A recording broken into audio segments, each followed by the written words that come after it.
मुझे अबू ज़र आपसे ये जानना है कि आज जो भी डिस्कशन हुई उससे ऐसा क्यों इम्प्रेशन आया कि सुप्रीम कोर्ट के अपने ही केसेस तजादात का मजमुआ है?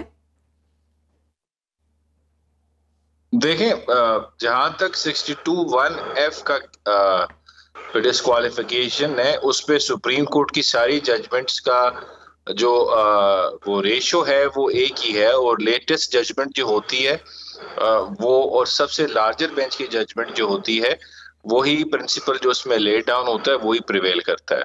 और जो लार्जर बेंच की जजमेंट है वो यही कहती है कि 62(1)(f के नीचे जो डिस्क्वालिफिकेशन होगी वो फॉर लाइफ होगी। इसमें एक बात आप बिल्कुल ठीक कह रही हैं, फैसल वाडा साहब का जो केस था वो एक एक्सेप्शन आती है उसमें, बिल्कुल है। और I don't agree with the decision in Faisal Vawda case, क्योंकि उन्होंने भी अंडर ओथ नॉमिनेशन पेपर्स में झूठ बोला, सोलम फॉर्मेशन में उन्होंने बात जो अपनी शहरियत के बारे में की थी उसमें झूठ बोला था। तो अगर हम पुरानी जजमेंट्स को देखें और उसके बाद की जजमेंट्स को भी देखें तो फैसल वाडा साहब की उसमें डिस्क्वालिफिकेशन बनती थी फॉर लाइफ। और उसमें वो लेकिन इतनी कोई जजमेंट नहीं है, वो 1.5 पेज का ऑर्डर है और उसमें लिखा हुआ है कि हम कंपैशनेट ग्राउंड्स पे इनको कम कर रहे हैं। इनकी जो कंपैशनेट ग्राउंड से क्या मुराद है? मुझे समझ नहीं आई, अगर आ जाती तो मैं एक्सप्लेन कर देता। वो मुझे कंपैशनेट ग्राउंड तो अभी तक समझ नहीं आई। अब क्या उम्मीद रखें कि कल को कंपैशनेट ग्राउंड्स पे ये जो अभी इस केस का फैसला होगा वो नहीं बदलेगा?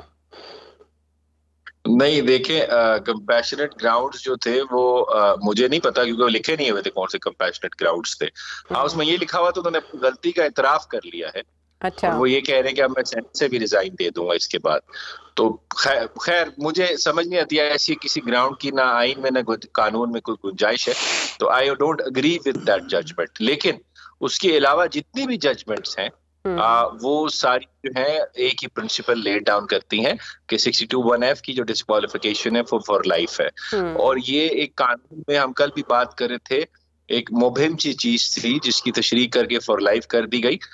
इसकी बेहतर जो तरीका है वो यही है कि इसमें आइन में तरमीम की जाए और इसमें जो टाइम लिमिटेशन है वो सेट कर दी जाए, क्योंकि जो सजा है वो थोड़ी डिसप्रोपोर्शनेट है एज कंपेयर टू जो आपका उसमें कसूर आ रहा होता है, उससे प्रोपोर्शनेट नहीं है। इस वजह से मेरे ख्याल से इसमें अमेंडमेंट की जरूरत है। लेकिन अब सुप्रीम कोर्ट जो इसमें प्रोसीडिंग्स चल रही हैं वो वो भी मेरी समझ से बाहर है, क्योंकि सुप्रीम कोर्ट इसमें अगर ये कहती है कि 5 साल है तो दैट मीन्स वो इलेक्शन एक्ट में जो तरमीम हुई थी उससे एग्री कर रही है। तो ये तो फिर हम इसमें मतलब ये होगा कि एक सादा कानून से आइन में तरमीम हो सकती है।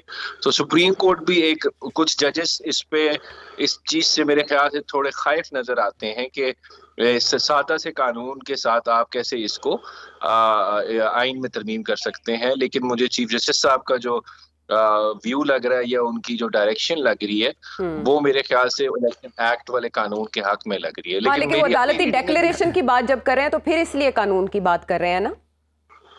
नहीं, वो कोई और बात है। डिक्लेरेशन में आपको समझा देता हूँ।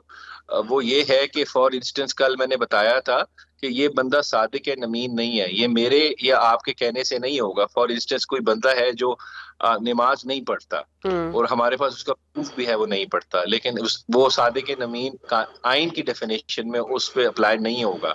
सादिक नमीन वही होगा नहीं होगा जो शख्स के खिलाफ कोर्ट में एक जजमेंट आई हुई है कि ये शख्स को डिक्लेरेशन आई हुई है कि इस शख्स ने कहीं झूठ बोला, गलत गवाही दी फॉर इंस्टेंस ओथ पे, और नॉमिनेशन पेपर्स में झूठ बोला ओथ पे।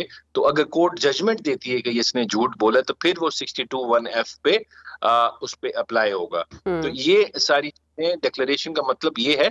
अब ये इलेक्शन कमीशन है जिस तरह, या आपका आरओ है, ये अब कोर्ट नहीं है। ये इस तरह 62(1)(f में किसी को डिस्क्वालीफाई नहीं कर सकते। ओनली कोर्ट कर डिस्क्वालीफाई, जिसमें हाई कोर्ट भी आती है, सुप्रीम कोर्ट भी आती है। ये इस सेट अब इसको समझने की जरूरत। अगर आप गैर जानिबदार और बेलाग तज्जियों और तबसरों में दिलचस्पी रखते हैं तो अभी सुनो न्यूज़ का यूट्यूब चैनल सब्सक्राइब कीजिए और बेल आइकन पे क्लिक कीजिए।